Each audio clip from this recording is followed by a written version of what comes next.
What's going on, everybody? My name is Monatui, coach of the Tampa Bay Luxrays, and today I'm very excited to bring you guys our GBA Season 6 Week 2 match versus Tom Z, the former host of the GBA Power Rankings, former coach and a current coach as well. If for whatever reason you are not subbed to him already, please check out his YouTube channel in the description below. I have an entire team builder dedicated to my team that went up yesterday that if you guys would like to check out and you haven't already, then please do so. However, just for a quick rundown of the team, and I know that the meter bar thing is kind of in the way, so I'm just going to describe them very quickly. I have our physically defensive Culverberry Bronzong. I have our physically defensive Amoonguss with Hidden Power Fire, Giga Drain, Sludge Bomb, and Spore. I have our specially defensive Mandibuzz with U-Turn, meant to gain momentum, not a more mention. Gain momentum, be a very good bulky pivot for me. I have our sub belly drum Azumarill, we have our Scarf Porygon Z, and then we have our standard as fuck Mega Manectric, because what else do you do with Mega Manectric? And looking at his team, he has a Jellicent, Mega Aerodactyl, he's got his Mamoswine, Starmie, his Sylveon, and his Cobalion. Looking at his team real quick, I was pretty happy he didn't bring Arcanine. I don't have great switch-ins to a Flare Blitz on this team. I'm not entirely sure what his Sylveon is yet. I'm not sure if that's going to be offensive or if it's going to be physically defensive. I'm kind of leaning more towards physically defensive, but I'm not entirely sure. Looking at his team, he's got 3 potential rockers, being the Mega Aerodactyl, Mamoswine, and Cobalion. I'm thinking it's probably going to not be the Mega Aerodactyl because he essentially needs 4 coverage moves for my team. Not necessarily needs, but I feel like he would want to have more coverage for my team, or at least have a setup move like Hone Claw or something like that to hit me harder. Could definitely be Mamoswine, and it could be the Cobalion, so that's just what's going through my head at the moment. And then, like I said, my team builder, that Starmie is going to be an issue. The combination of Hydro Pump, Ice Beam, Thunderbolt, Psyshock, whatever he brought, is going to be very difficult to deal with on my team. So, again, also looking at his team, I decide I kind of want to lead with my Bronzong, try and get up rocks as early as possible. I also think he may want to lead with his Mamoswine, predicting my Mega Manectric lead. Bronzong just deals with a lot of his potential leads. Could be Cobalion, Sylveon, or the Mamoswine. Those are the 3 most likely that I'm predicting him to lead with. So let's get this battle started. I'm very excited to bring you guys this. I've been waiting a while to say that intro, but anyway. We got our Bronzong in here, and he does lead with his Cobalion, and I know that these things can occasionally carry Taunt, so I'm just going to go right for an Earthquake, not going to try and set up my Stealth Rocks against this thing, and because he goes for the Taunt, I'm thinking that he is more than likely more of a supportive set, and after seeing this Earthquake damage, I'm definitely thinking that, because even though I'm uninvested in attack, that Cobalion took that very well, and he does have leftovers, so he's not any like boosting power item like Life Orb or something like that. So again, I'm thinking that that's going to be a little bit more supportive, probably with rocks. Here, I did not want him going for a close combat and just weakening my Bronzong. I could definitely take it, but I didn't want him weakening it so that I'm still a healthy switch into the Aerodactyl and Mamoswine. So I'm going to pull a double out into my, I'm going to pull a switch into my Amoonguss as he goes out into Jellicent, and then he is going to pull a double out into his Cobalion as I just go for a Giga Drain. Didn't want to Spore there in case he had Taunt on his Jellicent as well. Figured I'd just go right for the safe Giga Drain. And he has already revealed to have Taunt, so I'm not going to want to go for a Spore yet. I'm thinking maybe if I don't go for an attacking move, he might think I'm a Solve Vest. He might think I don't have Spore. Sorry, should I hiccup? He might think I don't have Spore. So I'm just going to hit this thing with an H2 Fire, and that does absolutely nothing. I know I'm a Amoonguss, but that is definitely a specially defensive Cobalion, which definitely makes sense. This is actually a pretty reliable switch into my Porygon Z, which he did not have a lot for, so definitely good prep on his part. And here, he's going to reveal the Volt Switch, 100% confirming that he has no setup move, because you wouldn't have setup move, or you wouldn't have Swords Dance, and then Volt Switch Rocks and Taunt, that's just silly. However, here, I'm going to go for another Hidden Power Fire, just trying to get more damage on the Cobalion. I will be able to take it on 1v1, as he makes the offensive switch out into his Mega Aerodactyl, which is totally fine for me, because like I said, my team builder, I am fully physically defensive of Amoonguss. I can tank an Aerial Ace easily and put this thing to sleep, which is exactly what I'm going to do. I doubt he's going to go for a Taunt here if he has it, so he's just going to fire off an Aerial Ace, do a decent amount of damage, but with Regenerator, I will be able to get that back, and I'm just going to fire off a Spore and put one of the biggest threats to my Sleem, one of the biggest threats to my team asleep. and that is really good for me, because this also allows me a relatively free switch out into my Bronzong to set up Stealth Rocks or threaten this thing out with a Gyro Ball. And here, he's just going to try and, well, he's going to burn a turn of sleep, try and wake up as soon as possible, but now he knows he's forced out, and I can just go for my safe Stealth Rock as he sends out his Cobalion once again, which I'm totally fine with. He's already got rocks up, he's in a turn too late in order to taunt me, so that's really nice. I'm going to get my rocks up no matter what. And now, I can essentially just fire off Earthquakes against this thing, try and wear this thing down. Bronzong was able to get its rocks up. I'm going to be able to take on the Mammoth later anyway at this point, so let's just try and get some damage off on the Cobalion, as he actually makes the switch out into his Sylveon. And this almost confirms for me that he is a physically defensive Sylveon. Phys-Def Sylveon can actually take on Gyro Ball relatively well, because of course, like I mentioned, it's not very fast, and it's relatively bulky on the physical side. I'm not invested, so would be able to take this thing on relatively well. So knowing that a Gyro Ball is not going to hurt too badly, I'm just going to go right for a Toxic. I want to see if this thing has Heal Bell, and if he does have Heal Bell, I want to force him to go for it at some point, which is very nice. Also, didn't mention this earlier, but we see Lefty, so he is a defensive variant more than likely. Plus we see Wish, so he's, you know, it's pretty clear to me that he is a defensive variant. Makes sense, does pretty good work to my team. I don't have that many things to kill fairies on this team, but here he's going to pull out Switch out into his Cobalion in order to heal it up, and I called this perfectly. I decided to go out, pull a kind of aggressive Switch, but I knew he wouldn't Hyper Voice, out into my Manectric, which has not Mega Evolved yet, and because I know that this is a supportive Cobalion, more than likely Spadef, I will be able to outspeed it before I Mega Evolve, and I can just fire off a Flamethrower on this thing, get the Intimidate off, so even if he was faster and went for a close combat, I'd be able to take it relatively well. So, as you can see, Intimidate is going to go off on this Cobalion, and I am just going to fire off a Flamethrower, and bring it down to the point, a little bit lower to the point where, he's a little bit lower than where he was before the Wish, which is very nice. See here, he's going to Volt Switch out, which is very nice, and he is now going to go out into his Starmie, and this, you don't just bring a Starmie in on a Manectric. Even if he had Wakanberry, it wouldn't matter, because I'd be able to Volt Switch out, get a lot of damage off on it. I know he is Choice Scarf 100%, and the only thing he can knock me out with is the Hydro Pump, so I'm going to pull Switch right out into my Amoonguss, and I'm going to tank that Hydro Pump relatively well. Still does a good amount of damage to me because I'm physically defensive, but he's more than likely analytic, and I can take this next hit anyway. Here, just in case, here, I'm just going to pause it real quick. Oh, sorry, that's going to look weird.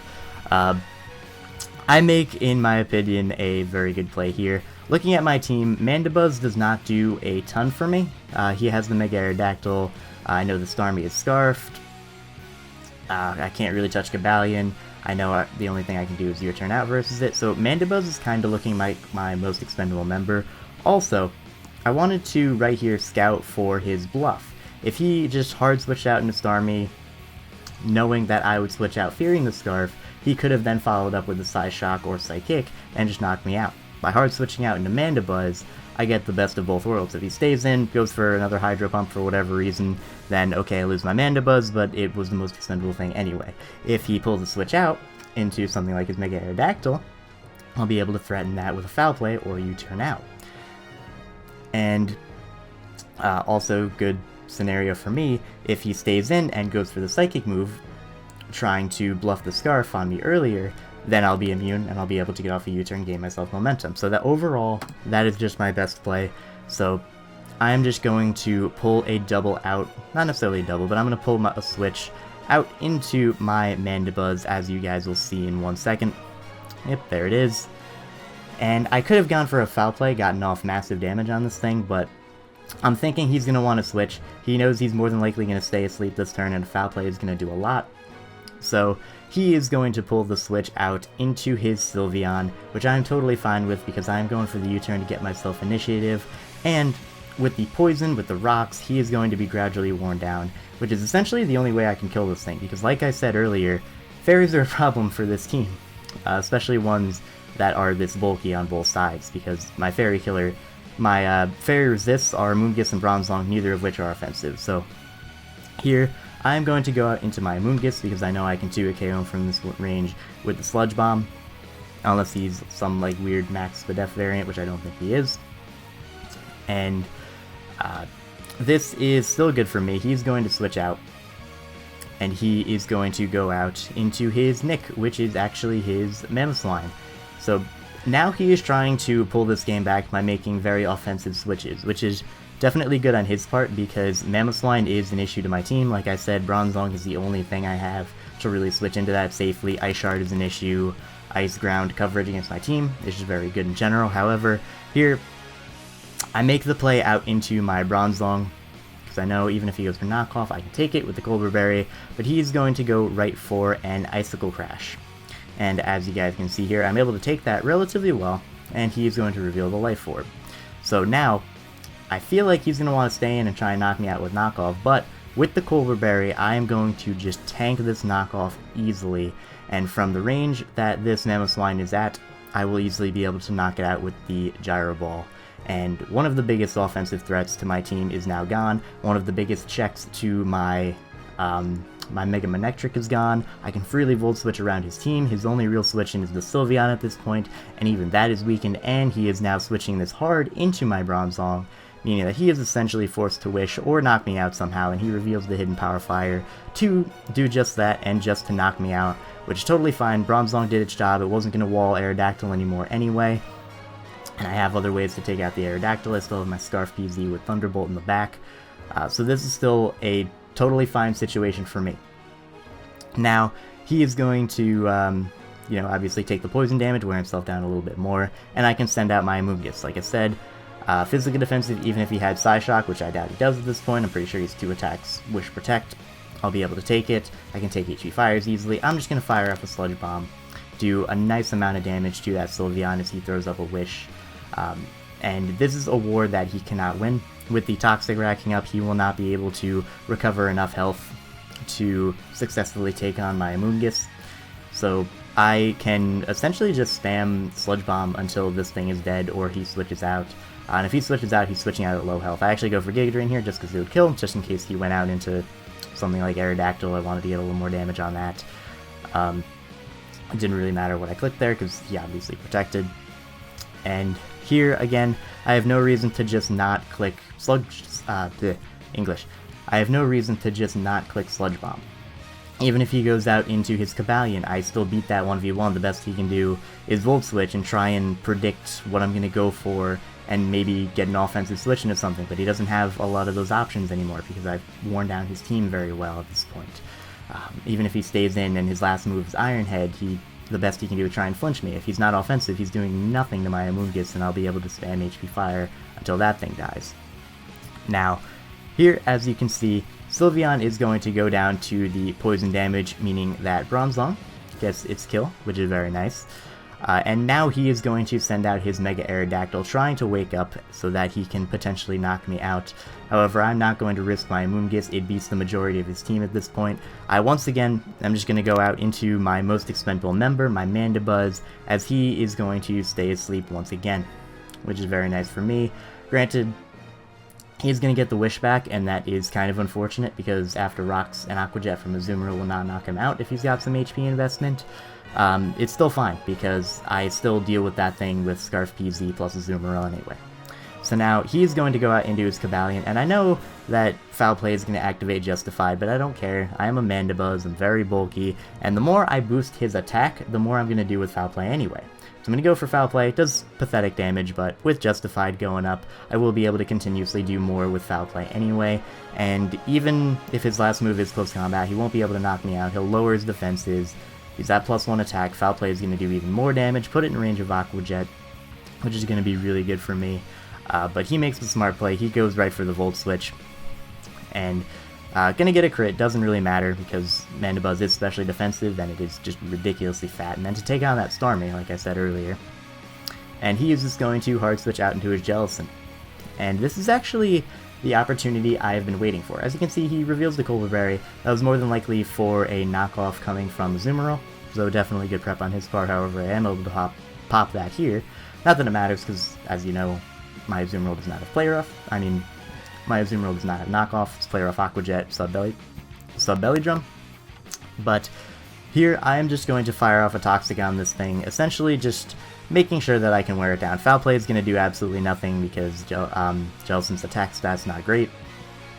So I'm just going to allow him to burn me, and essentially I kind of want my Mandibuzz to go down at this point, because like I said in my team builder, if this Jellicent does not have Energy Ball or Giga Drain, I can set up a sub with my Azumarill. I should have speed with the seed investment I have on Azumarill, and I should be able to just sweep the rest of his team, because Scald is not going to break my sub. I believe it takes 3 or 4 Scalds to even break my sub, and by that point I've got a sub up, I've got a Belly Drum up, and this thing dies. So I'm just going to try and let my Mandibuzz die, but unfortunately it is kind of just too bulky for his own good. He goes for a second Will-O-Wisp in case I tried to switch out to Azumarill. Not a bad play at all, but like I said, my goal here is to just let Mandibuzz go down. It's been the most expendable member the entire time, and if I can sack it off now, before the Jellicent goes down, I have a very good chance to sweep him with Azumarill, assuming he does not have a grass move on his Jellicent.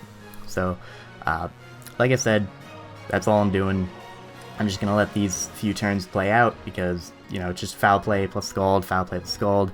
Finally, I'm going to put him in range of Toxic, and he is going to knock me out with the Scald, and that is totally fine. Unfortunately, he is going to go down with me, meaning that I don't really get my chance to set up with Azumarill, but at this point, it doesn't really matter all that much. Azumarill kind of just cleans up the game anyway, and that's exactly what I'm going to go out into. As we've seen, his Cobalion has Volt Switch, which is going to do nothing to me, and, you know, support moves, so it's not going to be able to do much to me. He's going to send out a Starmie.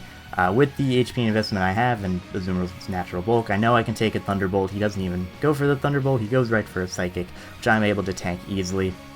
Citrus Berry is going to activate, so as long as I do not miss the Play Rough here, we are in a very good position. I go for the Play Rough, do not miss, and we straight knock out that Starmie, and that was pretty much the last thing that could have potentially killed my Porygon Z, so even if Azumarill somehow fails to clean up the rest of this game, Scarf PZ with Thunderbolt should be able to, assuming I get enough damage on this Cobalion, which, because I go for Aqua Jet, I will be able to get enough damage on this Cobalion.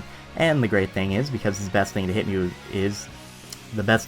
me with is Volt Switch, he is forced out into his Mecha Aerodactyl, gonna take Rocks damage, gonna take an Aqua Jet, and that's going to be just fine for me, because I just win with PZ at this point. Even if he wakes up and knocks me out, PZ comes in, clicks Thunderbolt twice, and wins. So, gonna go for the Aqua Jet. He unfortunately gets another turn of sleep, so he's getting kind of unlucky on those sleep rolls. Didn't really matter in the whole grand scheme of things. In fact, I believe he even needed like a high roll to knock out my Azumarill with this thing anyway. So, I don't feel too bad, and like I said, it would have just made it a 3-0 instead of a 4-0 if he did wake up and kill me somehow.